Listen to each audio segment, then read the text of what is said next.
Merci de nous rejoindre une fois encore dans votre émission ici en Guinée. Vous le savez, comme d'habitude, à chaque numéro, nous choisissons un thème pour parler de la Guinée. Et dans ce numéro de cette émission, nous parlons également une fois encore de la Guinée, mais de l'islam, de l'arrivée de l'islam en Guinée. On se pose une question aujourd'hui, comment l'islam est-il arrivé en Guinée? Et pour répondre à cette question, nous avons un invité dans cette émission. Il s'agit bien sûr de Dr Abdraman Fadiga, professeur en langue et littérature arabe. Il est également enseignant-chercheur à l'Université Générale Lansana Conté, département langue et civilisation arabe. Auteur de plusieurs articles scientifiques. Il va essayer de répondre à nos différentes questions dans cette émission. Nous sommes bien sûr dans une bibliothèque au sein de l'Université Générale Lansana Conté même avec Dr Abdraman Fadiga qui est avec nous. Docteur, bonjour et bienvenue dans cette émission. Bonjour, merci. D'accord. Comme je le disais, dans cette émission, dans ce numéro, nous parlons de l'islam. Comment l'islam est-il arrivé en Guinée? Par quelle porte l'islam est rentré en Guinée, et est-ce qu'il y a des articles ou des recherches scientifiques qui ont essayé de retracer un peu le parcours de l'islam en Guinée? La question revient encore, comment l'islam est-il arrivé en Guinée, docteur? Bismillahirrahmanirrahim, alhamdulillahi rabbil alamin, wa salatu wa salam ala ashraf khalqillahi al-mab'outh rahmatan lil alamin. Et bien avant tout, permettez-moi de vous remercier par rapport à tout ce que vous êtes en train de faire pour la vulgarisation de sciences de la culture en République de Guinée, et aussi de vous remercier par rapport à votre choix sur ma modeste personne. Et pour répondre à cette question, qui est très vaste et difficile à cerner, et dans la mesure où il est très difficile de parler de l'islam, d'arrivée de l'islam ou bien de la pénétration de l'islam en Guinée, sans parler de celle de l'Afrique d'une manière générale, pour plusieurs facteurs. Et aussi la complexité de cette thématique se trouve où?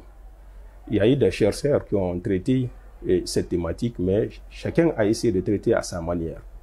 Et si vous voulez, vous allez trouver que en fait, les données scientifiques n'ont pas été approuvées par rapport à un certain nombre de recherches menées à ce temps.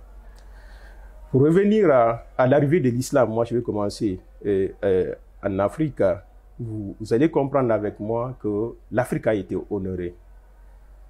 Dans la mesure où le prophète Mohammed sallallahu alayhi wa sallam avait choisi une terre africaine pour la première fois pour l'immigration en Afrique.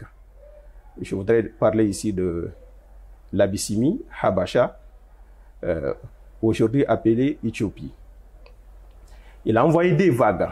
La première vague était composée de 8 personnes. Parmi ces 8 personnes-là, il y avait Othman Ibn Affan, qui avait comme épouse à l'époque la fille du prophète Rokhaya. Ça, c'était en l'an 5 de la prophétie de Mohammed sallallahu alayhi wa sallam. Après 3 mois encore, lorsque l'islam a eu un peu de force, ceux-ci se sont retournés. Mais il y a eu une deuxième vague qui est partie, composée de plus de 80 personnes. Il a dit ceci: il faut aller en Éthiopie. Il y a un roi qui est juste, qui défend les faibles, qui défend la vérité. Vous allez comprendre que l'Afrique a été honorée pour recevoir la première immigration en islam. Si nous venons sur la question principale, l'arrivée de l'islam en Guinée, nous pouvons dire qu'il y a eu des chercheurs, comme j'avais tantôt bien dit ici, qui ont mené des recherches scientifiques. Et ils ont donné des recherches scientifiques basées sur les réalités scientifiques sans prendre en compte, disons, les considérations ni ethniques, ni régionalisme. Parce qu'en matière de la recherche scientifique, ce qu'on doit approuver, ce sont les données scientifiques. Vous allez voir avec moi ici, je vais parler de professeur Imran Kaba. Vous allez voir avec moi ici, je veux parler aussi de Dr Konaté, qui est le vice-recteur de Jamiat Imar, l'université Imar, qui ont donné des recherches scientifiques approuvées. Moi, à mon avis, sur le plan scientifique, moi, je peux m'adosser à ces recherches-là. Je dis oui, il y a une cohésion par rapport à ce qui a été dit, par rapport à un certain nombre de recherches qui ont été menées. Donc, si nous parlons ici de l'arrivée de l'islam en Guinée, moi, je vais vous dire qu'il y a eu 2 portes d'entrée de l'islam en Guinée. deux portes d'entrée. La première porte d'entrée, si nous prenons l'Empire du Mali à l'époque, il y avait, disons, un rapprochement entre Mali et Manding. Mali et Manding, pourquoi ici?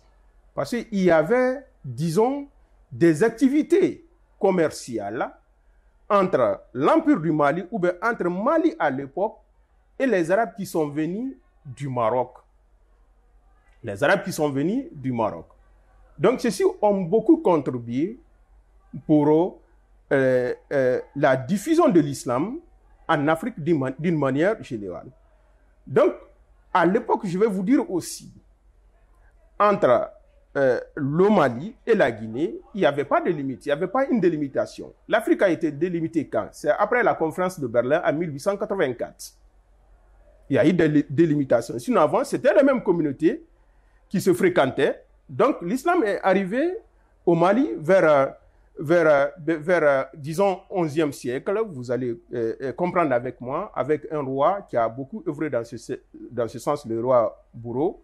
C'était en 1050, disons. Donc, c'est à travers ce monsieur, ou bien c'est à travers ce roi qui a eu, au fait, il y a eu des démarches pour pouvoir au moins accueillir ceux qui sont venus, je voudrais dire ici, ceux qui sont venus du Maroc, de la Tunisie, pour pouvoir aider, disons, la diffusion de l'islam en Afrique. Donc, vous allez comprendre que ce contact entre le peuple malien et le peuple guinéen de l'autre côté a beaucoup favorisé pour, disons, l'arrivée de l'islam en Guinée. Ça, c'était la première porte. La deuxième porte ici, c'est quoi? C'est l'arrivée d'une composante, disons, de la communauté Peul à partir de Massina vers Fouta Djallon. Et si nous prenons certaines recherches scientifiques, vous allez comprendre, ça c'était 16e siècle, disons. 16e siècle, c'est 1600 et quelques. Donc, ils sont venus pour créer l'Empire islamique. C'est à travers l'Empire islamique qu'ils ont diffusé l'islam dans ces contrées-là et que beaucoup de personnes ont embrassé l'islam. Donc, vous allez comprendre avec moi aisément que les deux portes-là ont beaucoup contribué pour recevoir, disons, les premières notions de l'islam ou bien des leçons de l'islam sur la terre guinéenne. Sans aussi oublier la contribution également de El Hadj Oumar Tall, ça c'était au XVIIIe siècle, en 1840, qui est aussi venu créer l'Empire islamique et il a travaillé avec les communautés pour lutter contre, disons, le fétichisme, et aussi d'autres choses qui n'ont rien à voir avec ça. Mais exactement. Je vais... Oui. Excusez-moi de vous interrompre.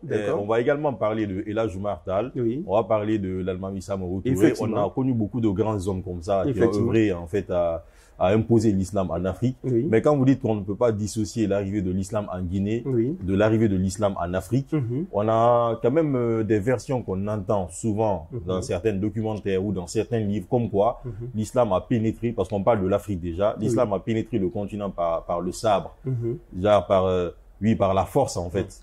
Est-ce que, avec votre explication, on comprend quand même quelque part que c'est pas forcément par la force, c'est par l'immigration, vous l'avez dit en première position. Et moi, je vais vous parler ici, je ne parle pas de sabre parce qu'il y aura un terme de violence, disons, que je ne veux pas parler ici.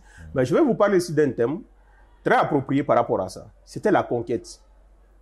C'est la conquête islamique. La conquête islamique pour ouvrir les villes, pour donner la valeur de la culture islamique. Il se peut qu'il y ait eu des résistances. Je n'en disconviens pas. Mais je ne peux pas vous dire ici que l'islam est venu avec, disons, la violence sur la terre africaine.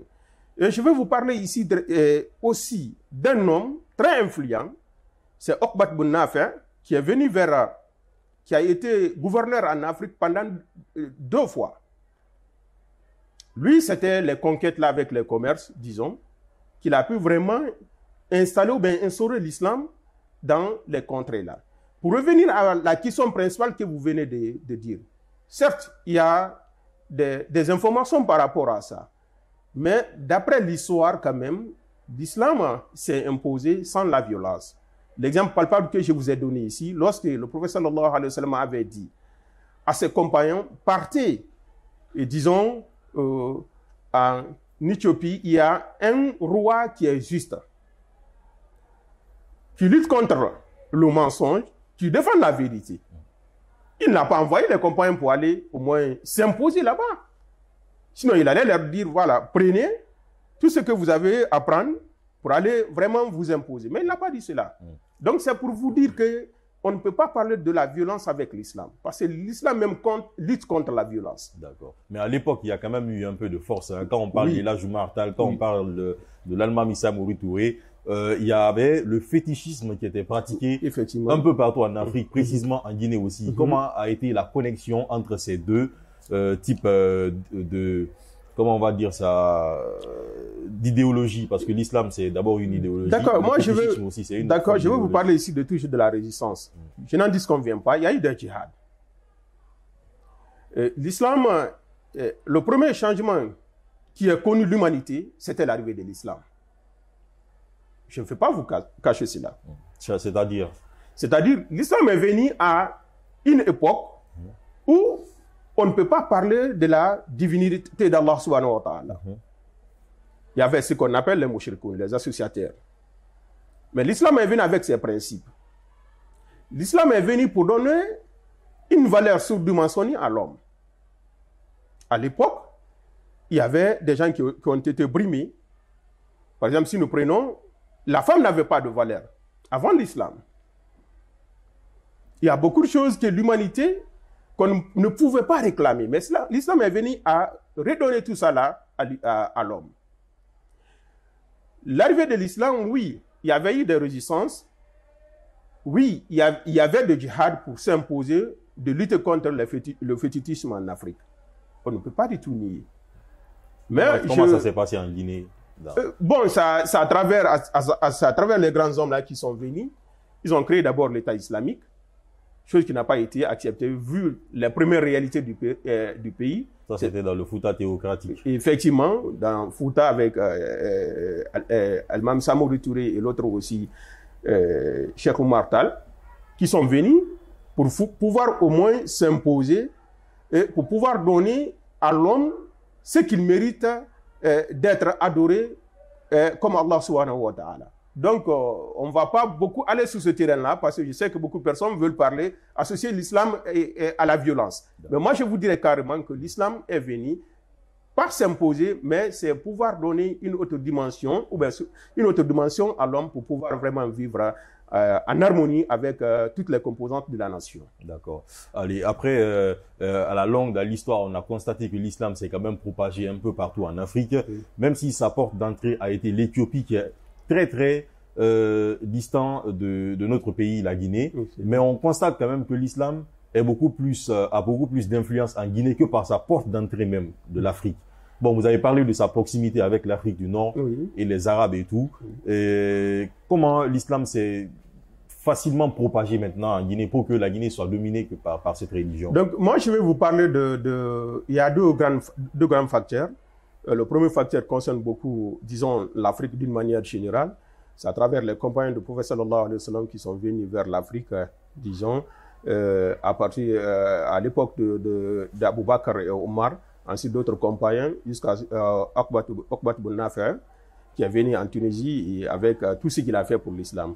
Ensuite, il y avait aussi, si vous permettez, il y avait aussi le commerce, disons, entre les différentes villes. Mais, disons, si nous prenons le cas de la Guinée, comment l'islam s'est propagé. Je veux vous parler ici d'une manière directement. D'abord, c'est l'immigration des communautés.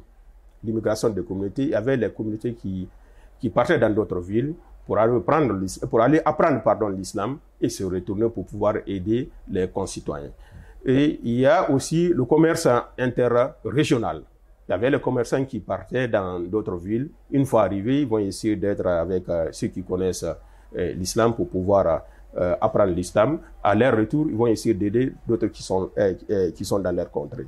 Et aussi, je vais vous parler également ce que j'appelle toujours la prédication personnelle. Hein, la prédication personnelle, il y avait les grands savants. À chaque moment, ils ont des endroits d'apprentissage, ce qu'on appelle majalis al-ilmiya. C'était pour former les gens, leur faire comprendre c'est quoi la jurisprudence et d'autres notions en islam. Donc, mais le plus important pour moi ici, c'est quoi? C'est la création, disons, des centres éducatifs. Vous allez comprendre que dans toutes les régions, vers 18e siècle, ces centres islamiques-là sont vraiment propagés d'une manière très large. Je vais vous parler ici de la Haute-Guinée. La Haute-Guinée, il y avait la création des centres islamiques, les centres éducatifs, disons. Les gens venaient pour apprendre l'islam, pour apprendre les principes de l'islam. Si nous prenons les familles là-bas, il y a les familles Kaba, et aussi Mohamed Chérif, et tant d'autres savants, ou bien des grandes personnalités qui ont beaucoup œuvré pour l'agrandissement du cercle de l'islam dans ces contrées-là. Et si vous venez aussi au Fouta, la même chose. Il y a eu la création de ces centres-là, qui ont aidé les musulmans, disons, à comprendre l'islam, à comprendre les principes de l'islam. Donc, ce sont des cheikhs qui ont beaucoup contribué. Nous venons la même chose au niveau de la Basse-Guinée. Il y a eu, au fait, des cheikhs qui ont beaucoup travaillé dans ce sens-là. Je vais vous parler ici de Cheikh Mohamed Fadiga de Kindia, de Karanyada Ali Koubia et d'autres personnalités qui sont venus d'ailleurs de Fouta. Parce qu'ils ont appris à partir de Fouta, ils sont venus pour venir enseigner l'islam. Malgré qu'il y avait le fétichisme ici en Basse-Côte, mais ils sont venus et chaque personne, ou bien chaque personnalité entre les cheikhs là avait des méthodologies très distinctes pour pouvoir propager l'islam en Basse-Guinée. Et je vais vous parler aussi de la forêt. C'est presque la même chose. En forêt aussi, vous allez trouver les grandes familles, comme la famille de Cheikh Mori Doucouré, tout dernièrement, qui ont beaucoup œuvré pour la mise en place des écoles et des centres d'apprentissage de l'islam. Voici les facteurs qui ont beaucoup aidé pour, disons, agrandir le cercle de l'islam dans ces différentes, dans ces différentes régions de la Guinée. Et le plus important pour moi dans cette communication, c'est quoi? C'est l'universalité de l'islam. C'est-à-dire? L'universalité de l'islam, c'est quoi? C'est-à-dire, le prophète Mohammed sallallahu alayhi wa sallam, il a été choisi par Allah. C'était le choix d'Allah. Il a été le messager d'Allah subhanahu wa ta'ala. Mais la question que l'on se pose réellement étant de chers sœurs, est-ce que c'est lui seul qui a fait propager l'islam dans le monde? Non. Il était accompagné par d'autres personnes. Il y avait des sahaba. Parmi ces sahaba-là, il y en a qui connaissaient, c'est-à-dire, il y en a qui étaient des riches, qui ont des stratégies de guerre, aussi des ulamas, les savants qui ont beaucoup œuvré dans ce sens-là. Donc, cela veut dire que l'islam, c'est l'effort collégial qui a fait que l'islam s'est propagé avec le prophète Mohammed sallallahu alayhi wa sallam. Donc, si nous parlons de chez nous aussi, il faudrait qu'on arrive à conjuguer les mêmes verbes. Il y a eu, oui, les premiers pionniers qui ont amené l'islam chez nous. Mais ils n'ont pas seuls. Quand tu viens dans une contrée, il y a quand même les autochtones qui sont là, qui vont vous aider d'abord pour vous installer. Donc ceci, quand vous parlez du rôle de ces savants-là, il faudrait parler de ces personnes-là. Si elles n'étaient pas à côté de vous, vous ne pouvez pas faire. Il y avait aussi ceux qui finançaient les ulamas, comme vous savez déjà. Vers chez nous, les ulamas étaient des pauvres. Des fois même d'autres ne peuvent même pas manger. Mais c'est à travers des personnes-là qui ont beaucoup contribué pour pouvoir aider ou bien pour pouvoir construire les écoles-là que l'islam s'est beaucoup propagé dans ces contrées. Voilà, moi je vous parle d'une manière générale de l'universalité de l'islam. Donc, l'effort, une seule personne, un seul individu, une seule communauté ne doit pas se donner le privilège de dire oui, cette communauté qui a amener ou bien l'islamiser toutes les autres communautés. Là, ça serait une erreur scientifique. Parce que c'était déjà un seul peuple. On parle de l'Empire Mandingue. Voilà, l'Empire Mandingue. On parle de plusieurs pénétrations, de plusieurs manières aussi. Effectivement. Allez, nous parlons de ce thème dans cette émission. Comment l'islam est-il arrivé en Guinée avec Dr Abdrahmane Fadiga, qui est professeur en langue et littérature arabe, enseignant-chercheur à l'Université Générale d'Ansana-Conté, département langue et civilisation arabe, auteur d'articles scientifiques également. Alors, cela me ramène également à me baser sur un autre aspect de l'islam en Guinée. Aujourd'hui, de plus en plus, on constate dans plusieurs pays africains qu'on parle de l'arabisation du peuple noir. Surtout aujourd'hui en Guinée, ça se dit beaucoup. On parle d'arabisation. Vous pouvez quand même le remarquer avec moi. Plusieurs problèmes en fait qui sont en train de faire surface en ce moment. C'est les prières dans l'autre langue. C'est des communautés qui sortent en fait pour dénoncer cela, comme quoi nous étions dans une culture, nous étions un peuple, mais aujourd'hui on a tendance même à abandonner nos cultures au détriment de l'arabisation, entre guillemets, comme on le dit en Afrique. L'arabisation, oui, moi je veux, d'ailleurs pour me présenter, moi je suis un arabophone et très fier de l'être aussi. Mais ce que les gens ne comprennent pas, vous avez posé plusieurs questions en une. Ce que les gens ne comprennent pas, c'est quand on parle de l'islam, on parle aussi de l'arabe. L'islam et l'arabe font deux. L'islam et l'arabe, pour moi, font deux. Okay. L'islam est une langue.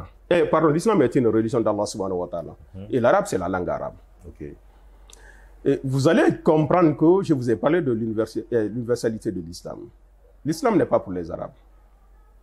Ce que les gens oublient, plutôt, c'est de dire que nous voulons imposer la culture arabe chez les Africains. Tel n'est pas le cas. Tel n'est pas du tout le cas. Chacun d'entre nous ici a ses cultures. Mais étudier en arabe ne veut pas dire que tu vas prendre la culture des Arabes.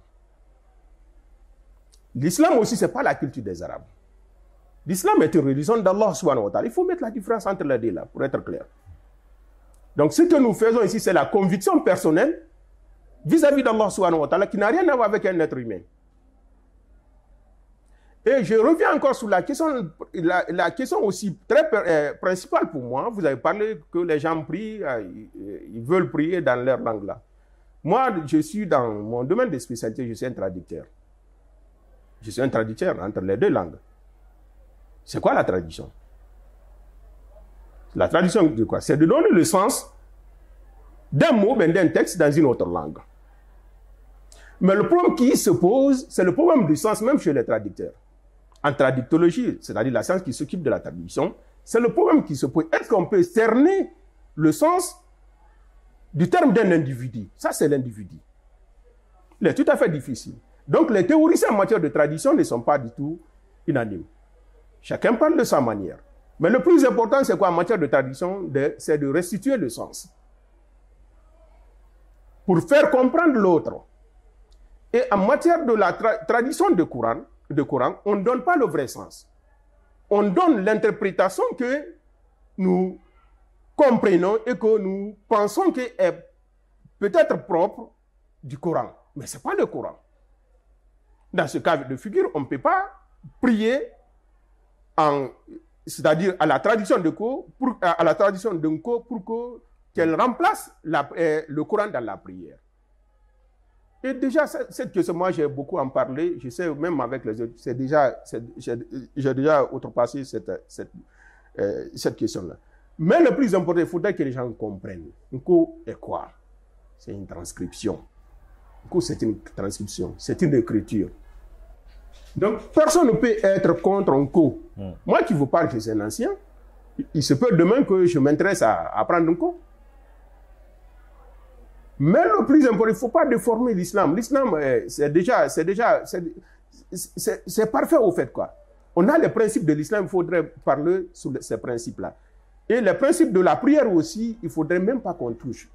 Tu ne peux pas traduire Fatiha, qui est un plus essentiel dans la prière, et que tu te dis que tu es en train de prier. Non, ça, ce n'est pas de la prière.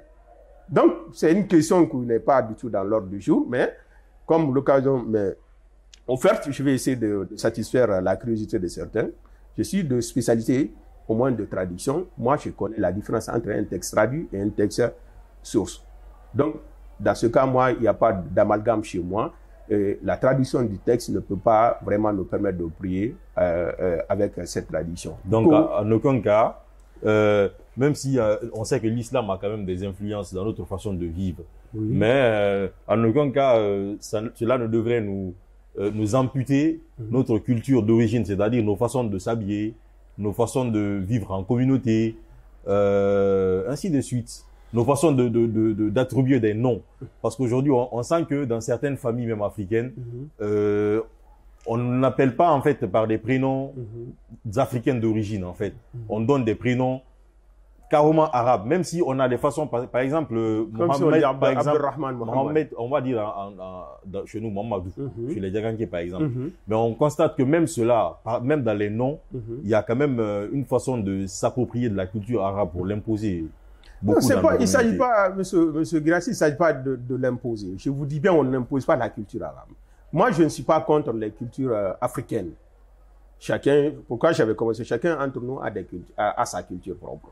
Je ne suis pas contre. Même l'appellation, vous pouvez appeler comme vous voulez. Ça n'a rien à voir avec l'islam. Que pensez-vous des gens qui pensent que le peuple africain a connu Dieu avant l'arrivée de l'islam?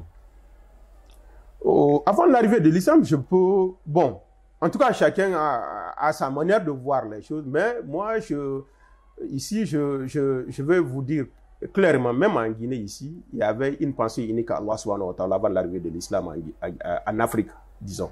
Les gens croyaient à Allah subhanahu wa ta'ala. Il y avait les différentes croyances en Afrique. Donc, d'autres qui étaient avec le fétichisme, d'autres avec l'animisme, et d'autres aussi qui pensent à Allah subhanahu wa ta'ala.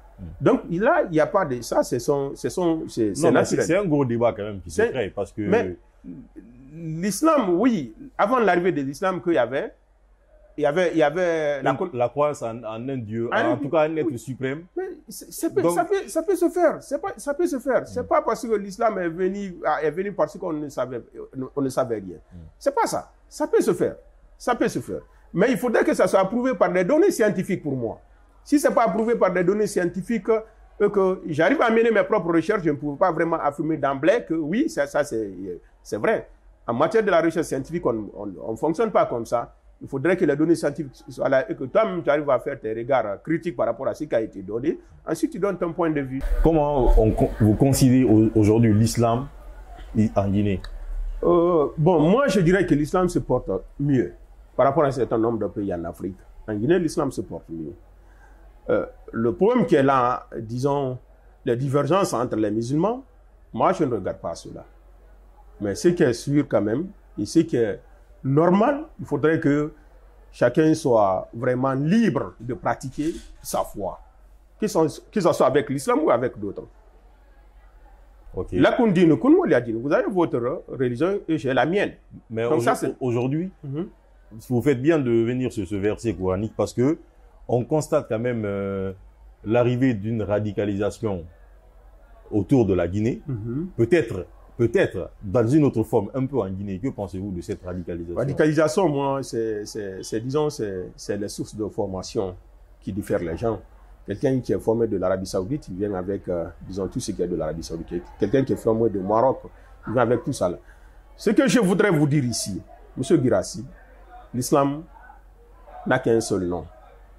Le prophète sallallahu alayhi wa sallam nous a dit, je vous ai légué deux choses, le Coran et la sunna du prophète sallallahu alayhi wa sallam. Tous les autres là, ce sont des efforts, disons, personnels des chercheurs. Quelqu'un qui laisse le principe ou bien le Coran et la sunna et commence à s'aventurer de dire autre chose, moi je dirais que, bon, vous êtes en manque de compréhension réelle de l'islam. L'islam n'est pas compliqué.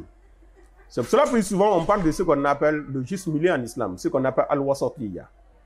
Dans ce cas de figure, quelqu'un qui est de juste milieu ne va jamais condamner l'autre.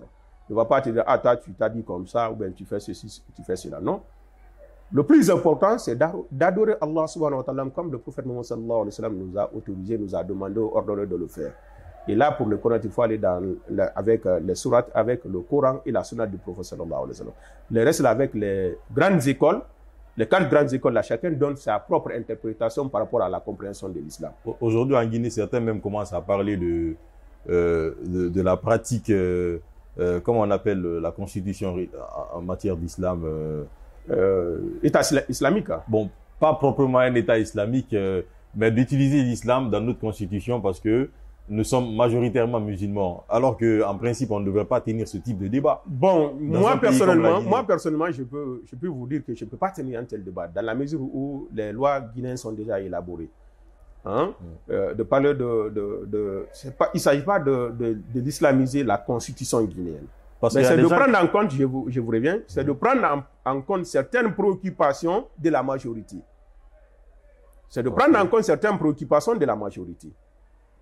Même si ce n'est pas, disons, dans la Constitution, mais si vous voyez que, par exemple, on refoule même des filles voilées dans les établissements, vous allez vous poser des questions. Est-ce que nous sommes dans un pays laïque? Si vous voyez que certains principes de l'islam sont rejetés par, disons, la plus haute autorité, vous allez vous poser des questions. Donc, il faut une égalité entre les Guinéens en matière de la Constitution. Si la Constitution est élaborée, elle doit couvrir tous les Guinéens. Donc, elle ne doit pas prendre en compte une partie et laisser une partie. Moi, je ne veux pas jamais vous dire d'islamiser la Constitution guinéenne, mais c'est de prendre en compte les préoccupations des musulmans de la majorité. Et là, on peut le faire. C'est très simple. Déjà, je pense que c'est pris en compte parce que chacun est libre en principe de pratiquer sa religion et de l'exprimer aussi, même si vous dites qu'il y a des contraintes quelque part dans certains aspects de notre société. Les musulmans et les chrétiens, comme toutes les autres religions, quand même, ont leur place dans les lois de la Guinée. Oui, effectivement, je vous ai dit ici que l'islam se porte très bien. Il n'y a pas de problème à ce niveau. Mais, en matière de l'élaboration de la Constitution, parce que vous avez parlé de ça, d'islamiser la Constitution, non, je ne suis pas pour, parce qu'il y a plusieurs religions en Guinée. Et si les autres aussi disent de faire la même chose, nous aussi nous serons choqués. Et pourtant, nous ne sommes plus dans cette époque. D'accord. Chacun est libre de pratiquer sa foi religieuse comme il veut. Mais c'est de prendre en compte les préoccupations de tout un chacun. Et là, nous sommes vraiment... Ça serait transversal. Personne ne dira qu'il est, disons, brimé par la Constitution ou par ceux qui ont élaboré la Constitution. Nous étions avec Dr Abdraman Fadiga, professeur en langue et littérature arabe, enseignant-chercheur à l'Université Générale d'Lansana Conté. Merci d'avoir accepté notre invitation.